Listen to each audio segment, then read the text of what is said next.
If Trump would have been running for president in the 1990s, he would have been saying the same thing about the Cuban Miami migrants.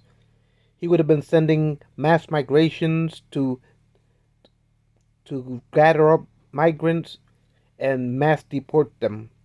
He would have been saying, they're poisoning the blood of our nation. They're sending us their worst. They are varmints that are plaguing the nation. So for me, the Miami Cubans, refugees that live in Miami, if Trump would have been president in the 1990s, he would have been alienating y'all. He would have been sending Homeland Security and ISIS to gather y'all up and to deport y'all. He would have been saying these are shithole peoples from shithole places. They're sending us their worst. They're communists. They're socialists. They're emptying out their mental wards. They're taking advantage of us. Trump would have been saying all of that, all of the same hatred and xenophobia towards the migrants, Cubans that came over in the 1990s. If Trump would have been running for president back then, he would have not treated y'all any differently than he treats the indignation of human decency of Latino migrants from the rest of Latin America. He would have treated y'all the same with indignation, calling y'all varmints, calling y'all an infestation, a poisoning to the blood of America. So for your Miami Cubans, I don't know why you coalesce around Trump when he rapes the integrities of Latinos from Latin America, or migrants that happen to be Latinos of the Americas.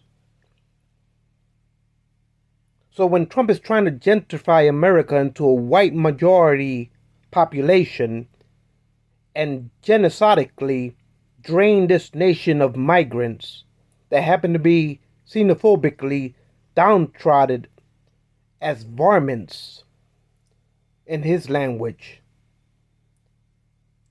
a disease upon the nation, a plague of shithole peoples from shithole places, anchor babies, when he rounds y'all up like you're some type of subspecies of varmints, of bacteria, of plagues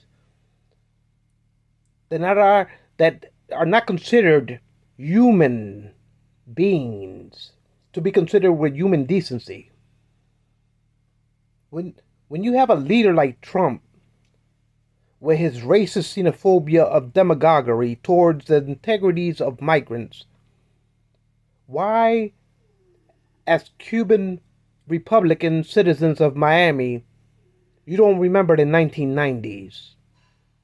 Republicans supposed to be an elephant. As far as your logo for your Republican Party, you have an elephant. Elephants have long memories. So, Miami Republican Cubans, do y'all remember the 1990s when y'all came over as refugee migrants? Why do y'all give respect to a tyrant, a vulgar tyrant like Trump, and accept him and embrace him as a Republican leader? It's beyond my understanding, my comprehension. Are y'all selling out to the rest of migrants of Latin America, of the Americas? Or are you part of the Latin pride? Latinos unidos nunca serán vencidos. Mar-a-Lago means de mal hasta el lago. Cuban refugees, when y'all came over in the 1990s on riffraffs, del mar hasta el lago. Why are you going to praise Trump like he's some type of deity that deserves the respect of Latino Americans? Is beyond my understanding. He would have been denigrating y'all, robbing y'all of your human integrities. So for Miami Cubanos, Republicanos, to embrace Trump, y'all should be ashamed of yourselves for abandoning the integrities of Latinos of the Americas, the indigenous of the Americas, of Latin pride, of Native Americans, of the Americas, and the Caribbeans. So at the end of the day, Cubans, y'all owe it not only to the pride of Cubano Americans, but the pride of all Latino Americans, whether they be Mexican, Guatemalans, Salvadoreños, Colombians, Venezuelans, Chile, Brazilians. You should afford the respect to the rest of your fellow Latinos, Miami Cubans, that are Republicans. Defend the pride of your migrants, the legacies of the 1990s when y'all came over to live the American dream. Treat the rest of Latino migrants with the same decency and courtesy and respect, and vanquish Trump to the ash heaps of history. Del mal hasta el lago. Vanquish him.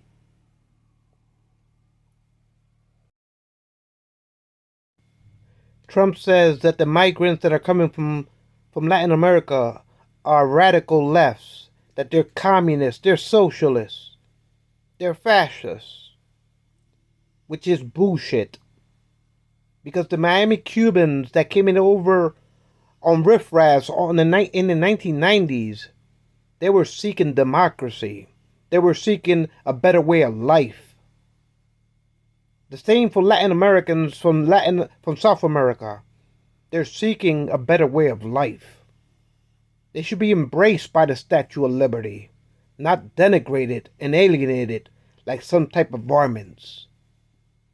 When America golden era of the baby boomers, after World War II, migrants came from Western Europe because Western Europe was laid in ruins after World War II.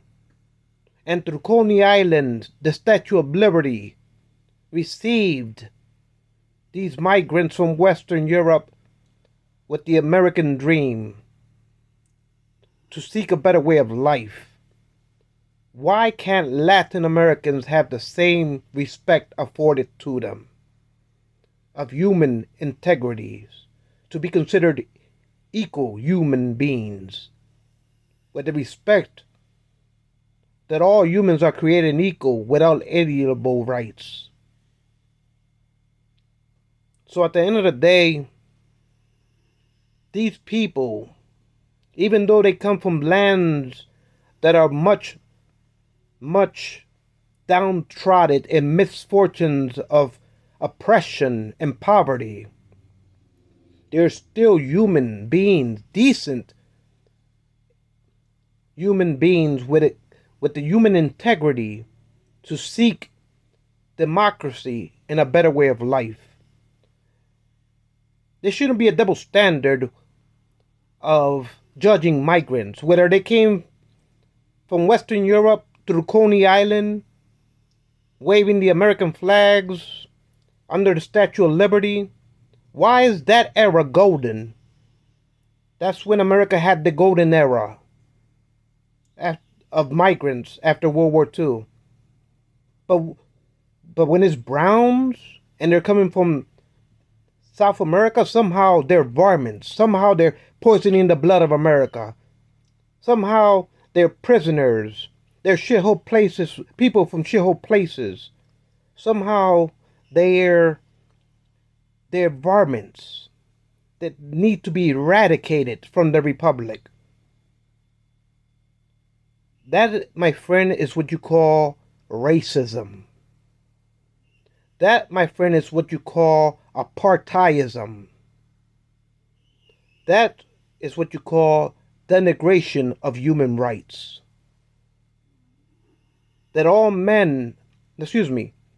human beings are created equal with unalienable rights to be afforded the respect of humanity.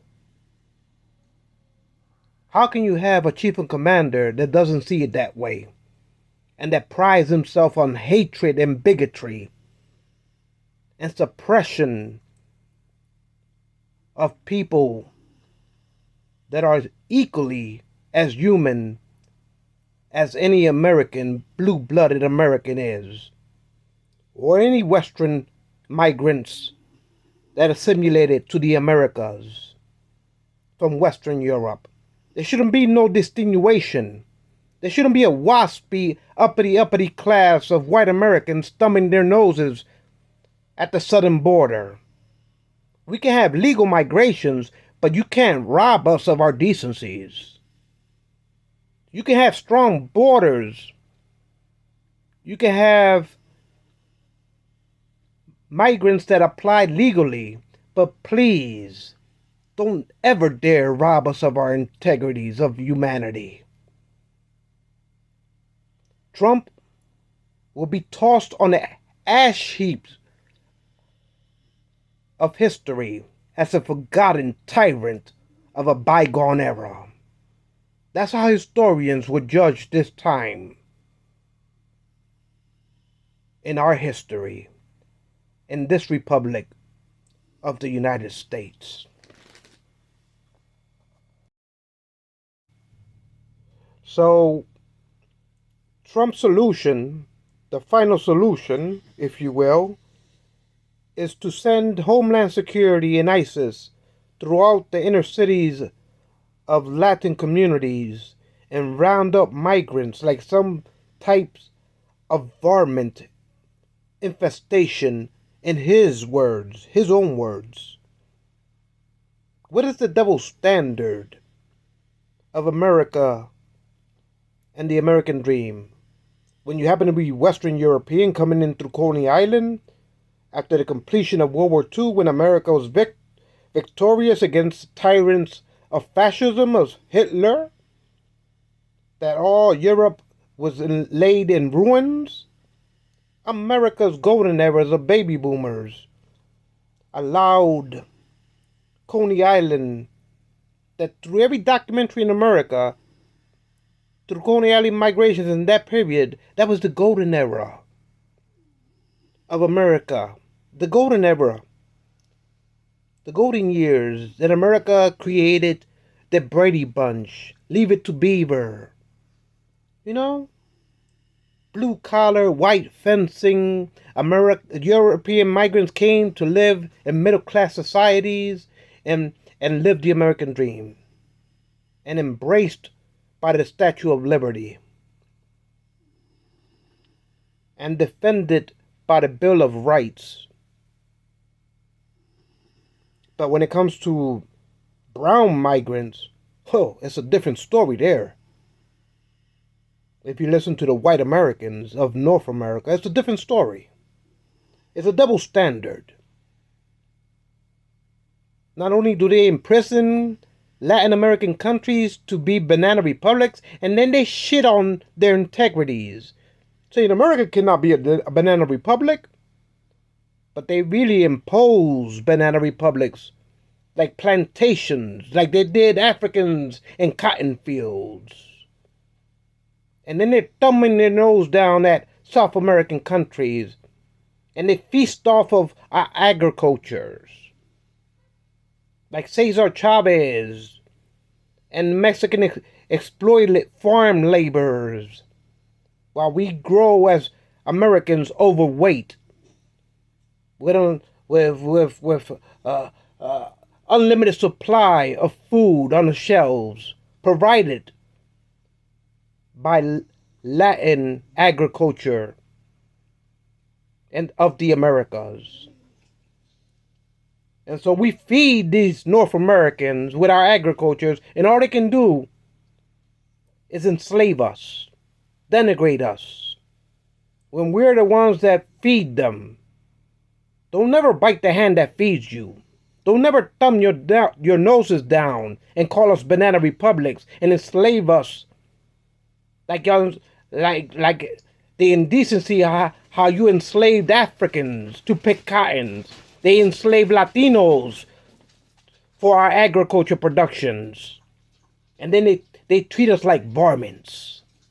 When we the ones that keep America feasting for Thanksgiving and all year long. America suffers from obesity because of the food that Latinos put in their mouths. We feed these white Europeans, Americans. The least they can do is invite us to sit at the table for Thanksgiving and treat us as equals. As equals. The least they can do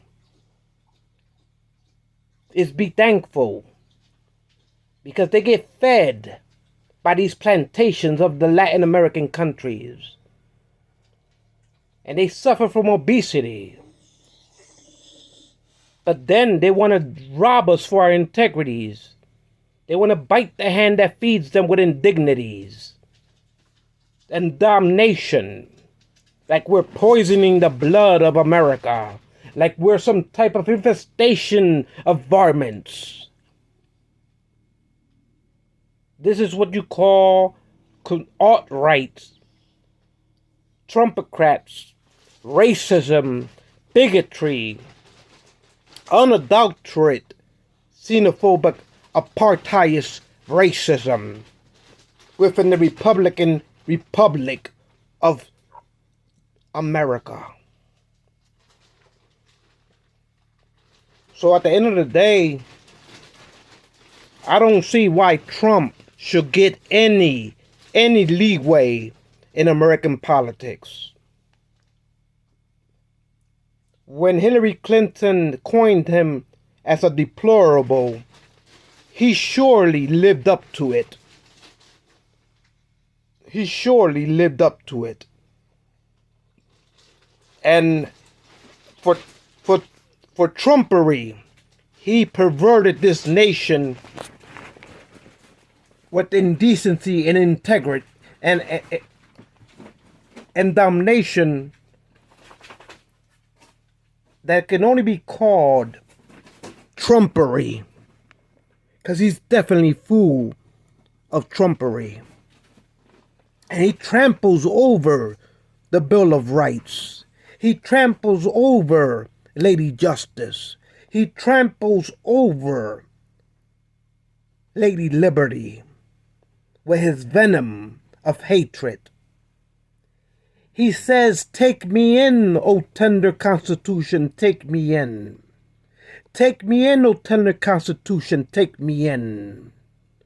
And then once he devours the Republic into a rebellious civil war, he says his last words, "You should have known I was a venomous snake before you took me in." Sighs the venomous snake, Trump.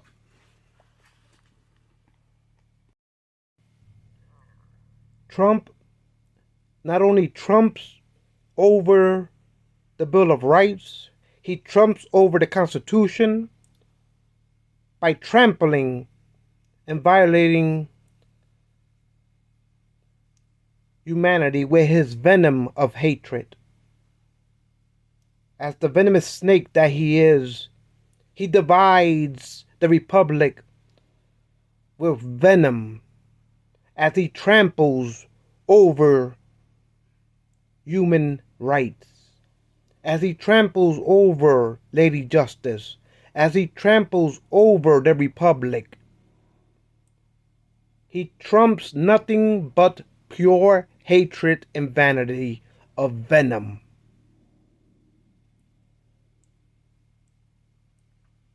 Poisoning the blood of the Republic.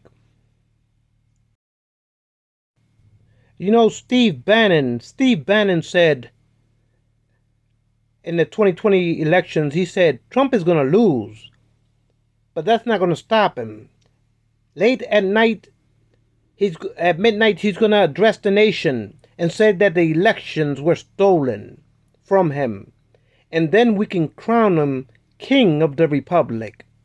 That's what Steve Bannon said of Trump. That he was going to lose the election, but he still was going to claim that he won. And then, in his perception, Steve Bannon said, we're going to crown him king of the republic. If that's not trumping over our Constitution, I don't know what is. He's trumping and trampling with pure trumpery over this republic. Do you want a republic or a monarchy? Trump will say that a monarchy if I can keep it. You know, Trump said that January 6th, when they raided the Capitol building, his supporters, he says, January 6th, I had bigger crowds than Martin Luther King. And my January 6th speech was better than Martin Luther King. But I will say Martin Luther King's dreams were the dreams of liberty, the dreams of justice, the dreams that afford us the American experiment of liberty. Trump's dream is the opposite. It's the dream of nightmares. It's the dream of Armageddon. It's the dreams of divisiveness. It's the dream of self-implosion. It's the dream of civil war. It's the dream of eradicating not only the Bill of Rights, but the Constitution. So when Steve Bannon said, oh, for 2020 election, Trump is going to lose, but he's still going to get up there and say he won, and then we can crown him king of the republic. So I will say to your Republicans, would you want a republic or a monarchy? Because your nominee leader will say a monarchy if I can keep it. Now, Martin Luther King's dream deserves to be rung by the Liberty Bell of justice.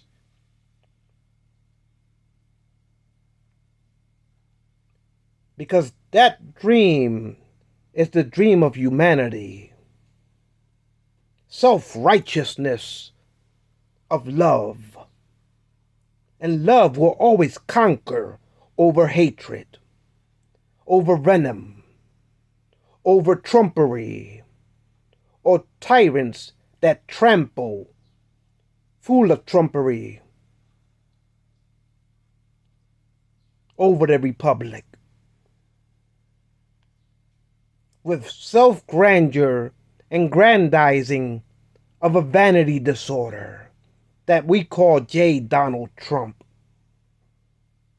The venomous of his hatred. How can you with indecency compare January 6th to the greatness day of freedom of Martin Luther King's dream, with damnation and venom? But this disordered consciousness of Trump thinks that somehow he had bigger crowds than Martin Luther King, and that his speech on January 6th was better than Martin Luther King.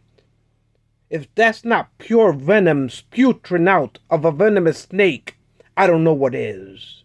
The comparisons are never to be compared between the greatness of Martin Luther King and the damnation of Trump. That's foolness of trumpery.